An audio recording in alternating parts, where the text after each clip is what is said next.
This is going to be an orientation to ProAnimator, sort of like a general walkthrough of the entire program so you can get an idea of where the different parts of the user interface are, sort of take the edge off of the intimidation factor. Sometimes this program looks like it has a zillion controls. It's so much easier than a normal 3D program, I just can't tell you. But it's still got more controls than a lot of people are used to. So we're going to make it real simple and just sort of touch on things to get you oriented to the program to begin with. All right, so when you start up, let's double click on here, and we're going to start up ProAnimator. And when you first see it, you're going to get this thing right here. Now this is a real sort of a shortcut window that lets you create 3D text, open Adobe Illustrator files if you're doing logos, create primitives like spheres, cones, cubes, import 3D objects that came in from other programs. So here's where you'd bring in, like, race cars or statues or mountain scenes, anything like that you'd want to bring in that was already created in other 3D programs or downloaded off the internet. But then we can also open empty scenes and open scenes that already existed if you were working on a scene previously. So again, this is just a real shortcut sort of thing. We're going to create an empty scene so everything's blank, and then we can see how things start up. Okay, this will start up with the last way that you left it. All right, so if this does not show the way that you're seeing, come down here to the bottom where it says Workspace and click on the word Animation. Okay, when you do that, it reconfigures the panels. Now ProAnimator is made with a bunch of different panels. You can find all those panels up here in the Panels menu. The ones with the check marks are the ones that are currently showing, and the ones without check marks are either under different configurations or you can open them up at any time. So this obviously is a really small interface here.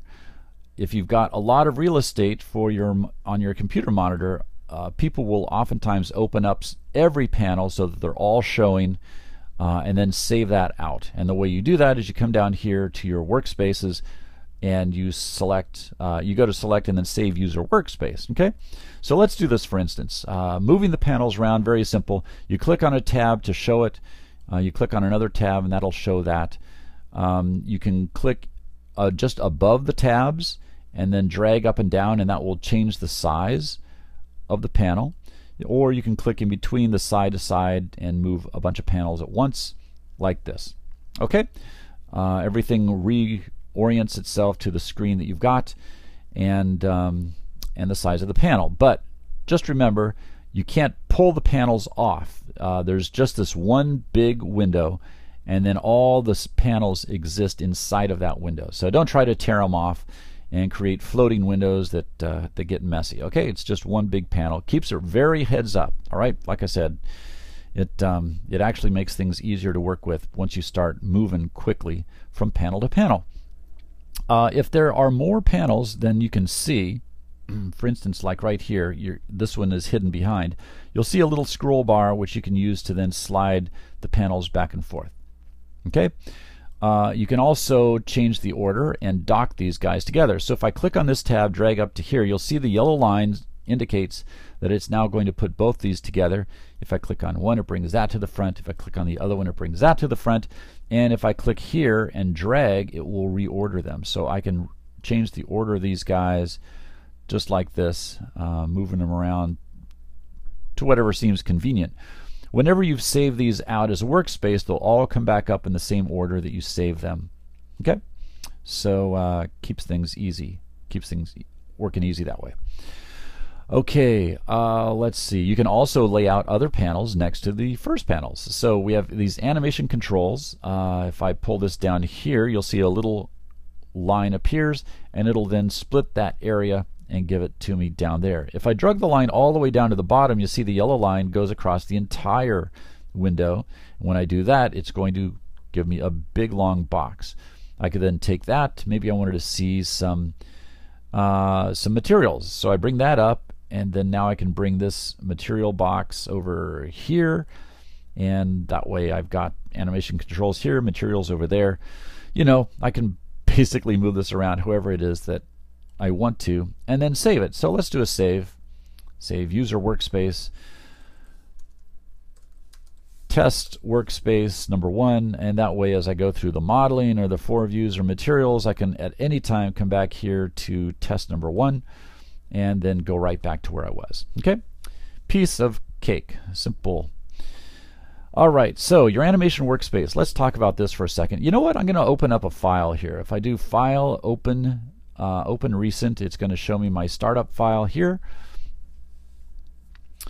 And this way we'll have a few objects in the scene to work with. So you can see I've got a lighting track, an object track, and then a couple of other object tracks. The little eyeball here tells me that they've been turned off, so they're not visible. You can see the pieces down here though. That's our object list. This one up here is our 3D preview. You can see that. Our object list shows you individual objects that are in our scene that are currently selected in the object list down here. Every one of these objects is in our scene. So the object list is pretty much the master list of all the things that are here. These visibility buttons, turn them on or off. A lathe object, primitives, nulls, text blocks, things like that. And these buttons down here are where you create or import objects, or you can create or import them from here. You can create 3D text here, create lathe objects. Lathe objects are like this right here. It's like teacups, bottles, glasses, margarita glasses. Primitives, here you go, spheres, cones, grounds, stuff like that. 3D nulls are used for parenting. They're invisible objects. Or you can import image objects. An image object is an object that's created out of an image. Ooh, yeah. And so basically it's a really easy way of getting objects into the scene super fast, and not have to create a plane and then set up a material. You can even import folders worth of image objects and then distribute them, create some really fancy stuff with them. Okay, Illustrator files come in, they look like this. Let me back out the camera like this. See, when the camera button is lit up, then the tumble tool works on the camera. And let me turn on the floor so you can see what's going on. You see the whole camera is moving around. I'm not moving the floor, I'm moving the camera around the floor, right? So imagine that you have a camera plastered up against your face and you're looking at the scene from the camera's viewpoint. So that's tumble. This one is track, where it slides everything left and right. This one is dolly, where you dolly in or out. And this one is tilt or roll. Okay, it tilts the camera around its barrel. Okay, so that's how you move around here. Now if this spot object is selected, that will let you move individual objects. So here you see I'm rolling the object, or I'm tumbling the 3D object. You see how the floor is staying still? Yeah. Or I'm bringing it closer to the camera or pushing it further back. Okay, when we move the camera now, you can see the object is sort of all cockeyed in the scene because we've moved the object around the floor. Okay, so 3D preview, object drawing. Object drawing is very important. We can get this to the object drawing window also from our modeling workspace down here. If we click that, it opens it up nice and big. This was an imported Illustrator file. You see this is made out of an outside shape right here. Now notice that if I move it here and let it go, it's going to change over here in the 3D window too. Okay, very important you understand this, because people can sometimes cause themselves a little bit of grief by doing this. If I move this up here, you see that's going to change where it exists in 3D space. Okay, so it's usually best to leave things sort of centered around the origin, okay, like that. And that way then it sort of gives you a common frame of reference about where objects should and shouldn't be. Okay, let's see, let's move that up there. That looks a little better. Okay, there we go. Now, all right, so Illustrator shapes in our drawing window. The drawing window is actually, you can also use it to edit your text. If you have a text object right here, and I'm going to use our dolly or zoom tool to zoom in tight. The text window, sorry, the 3D window can be used to move objects around like this. Again, be careful because you're moving the whole thing, or individual paths. This is our path creator like that, or individual points. We can even move individual points like this, and then you see completely changed the look of the objects that we're working with. Okay, this is the main drawing window. This is the bevel drawing window. So down here, it lets you change the shape of the bevel that's being applied to these objects, so you can completely customize that. Say we wanted to add a nice little backboard to this. If I click here, it's going to say it's locked. Do you want to modify it? Yes, we do. And then I can start modifying the shape of this bevel. If I double click on a line, it will give me an extra piece. And here we go. We'll bring this in like that, for instance. And now we've got a nice little backboard behind our bevel, behind our objects. Now notice that only the T was selected when we did this. So if I come back up here, this is now saved. Remember, it was saved as based on user. It's now going to be here under user drawn bevels, and it's called based on bevel medium 2. Got it. So if I come back, select the text block, and then go back here to user drawn bevels and say based on bevel medium 2, it'll then apply that same bevel to everything. Okay, so that's our drawing window. The mini timeline is used to move through an animation when the big timeline is not available. The big timeline is usually get that from the animation setup right here. Okay, so what else do we have? Lighting rigs. Lighting rigs are lots of fun. You get all these things sort of as factory presets. Just double click on them to add them to our scene. It asks you if you're going to want to add it or replace the current ones that are there. We'll replace, and now you see it's being lit up by these 3 pieces right here. Okay, if you want to add more of the fancy lights, you just double click on them and then either add them to your scene or use them to replace what is existing in your scene. Right now this light track is now controlling these 3 lights because we told it to replace. Flare swatches is where you get all of your flares. You can't add those until you have lights. And let's see, animation controls. Animation controls are right there. Object controls. When you select an object, its object controls will appear down here. This is where you control things like the thickness, the depth of your object, as well as the bevel. We showed you how to change the bevel. And the scale of the bevel can be adjusted here as well if you want to thin it out, or even offset the edges if you want to thin the guys up or thicken them up. Sometimes when you add a bevel, it makes the edges thicker, and usually corporate logo police will get all over your case because you've changed the look of their logo. Well, edge offset is the thing that you use then to thin everything back down so that the main silhouette looks the same as it does. Now notice these little spikes that'll pop out. That's because you've thinned it down so much that it's actually creating 2 separate pieces. You can sometimes get rid of these by turning on Spike Buster. That works pretty well. But again, normally you just don't want to do this because it's completely changing the look. See that E now, you've pretty much toasted the look of that E. And you usually want to bring it in so it's just still looks like an E. All right, but just keep that in mind. Spike Buster is very useful for cleaning up problems that you might run into. Okay, animation timeline, materials. Here we go. Materials bin. We call that the swatches. Each one of these is a swatch. Each one of these can be applied, and then you'll notice that once I applied it here, it drops the material down here as well. However, notice this. You see how this one has a red highlight around it? This one does not. If I click on it here, now this one shows that it's selected, and this one is not. The reason for that is because if I drag materials directly onto objects, it makes copies of them so that I don't accidentally muck up any of my original library materials. Down here then, if I want to edit this, what I would do is I would double click on it, and that loads it into the material editor. I know that I'm editing this material because the highlight is here and it's here at the same time. If I click on some blank area, you'll see both of them deselect at the same time. If I click on them again, the highlights are here and they're here. Again, notice that they're not up here.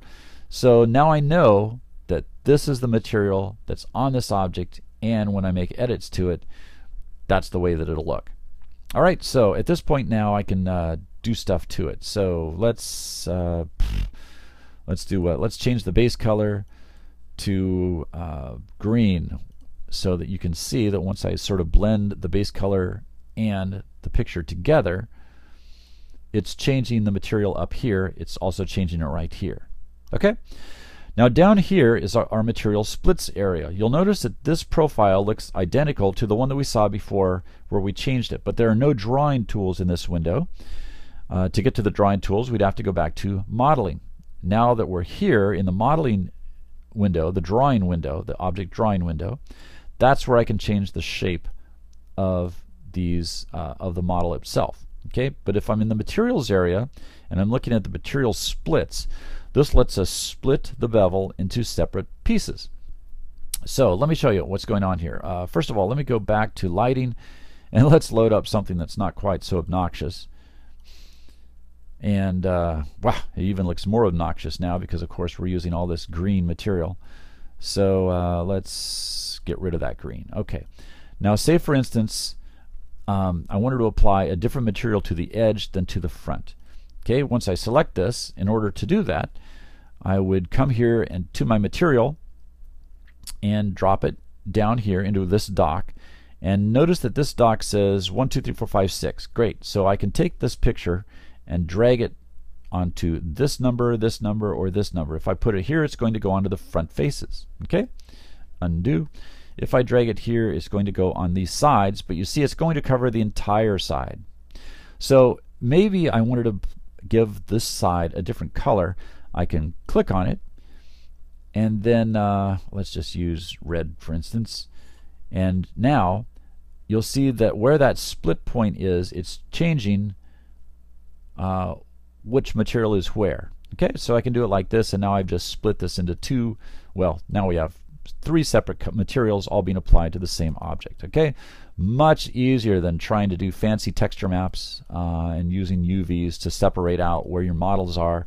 It makes it very quick, very easy. Plus, this material and this setup can now be saved out as an object style. So object styles are complete setups of materials and how they're applied and the thickness and the depth and everything like that. So if I took this guy and saved it as its own swatch, I can save this out as test swatch, and there you see I now have a picture of the exact same way that this material is set up. So any of these others I can reuse at any time, bring them in, drop them. You see I get this this is much more detailed way of setting this material up.